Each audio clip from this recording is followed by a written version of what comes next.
The 2024 financial year saw an unprecedented demand for our financial counselling and emergency relief services.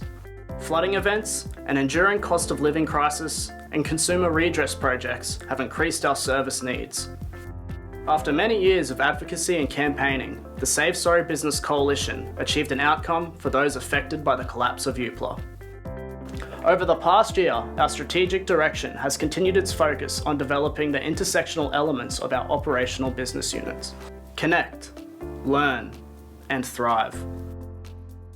These elements include the development and delivery of financial capability programs, the integration of financial counselling and capability services, and workforce development of our people, our community, and our sector. ICAN's partnership with CommBank has been integral to the growth of our Multicultural Scholarship program. The extension of this partnership model with Southeast Community Links achieved a remarkable 100% graduation rate in the Certificate for and Community Services.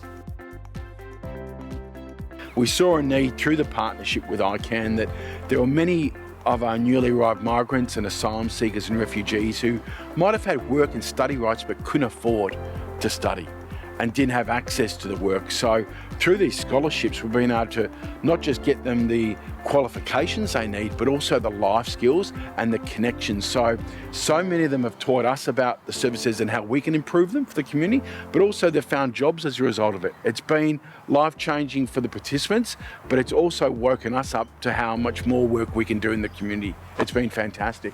This year, ICAN commenced our prison project, funded by the Financial Counselling Foundation. The two core components of the professional development package that the Foundation has contracted us to deliver is some training, two focuses for people that are interested in working in prisons as financial counsellors and for those already working in prisons as financial counsellors.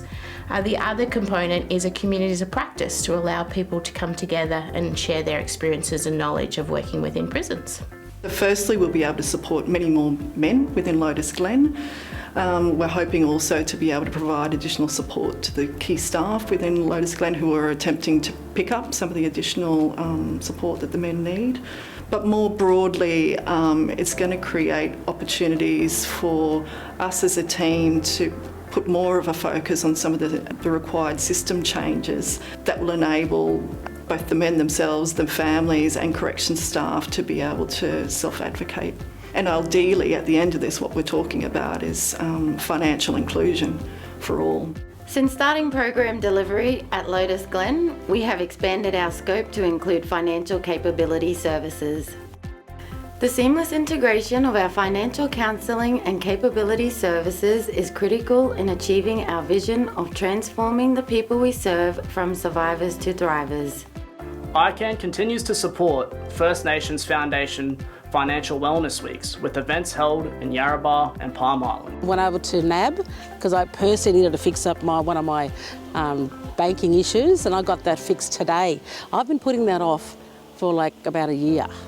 So I finally got it done today, and they did it today. They didn't send me away to go and ring this number. They said, "Nah, here Denise, sit down and we can do it right now."